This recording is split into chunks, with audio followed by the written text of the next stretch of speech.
Now and then, calls have been made for Africa to manufacture its own medicine and ensure that its weak economies can benefit from locally made pharmaceutical production.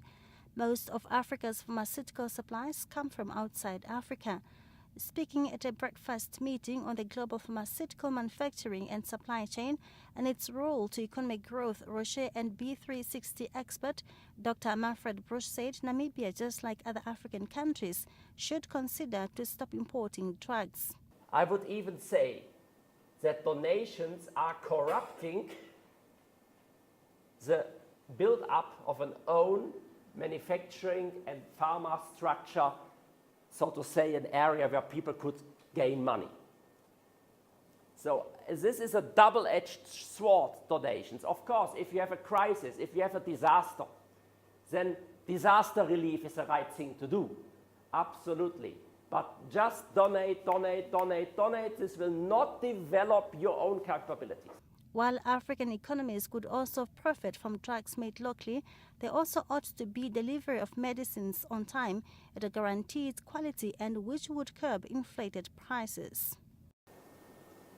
Many middlemen. So the logistics sector is highly fragmented. That is at least in most countries the case. I'm not sure whether it is also in Namibia. But this leads to many handovers and you will lose track of your goods and you will also see several markups, one after the other. In the absence of their own manufacturing plants, countries also run the risk of dangerous counterfeit drugs which may cause deaths.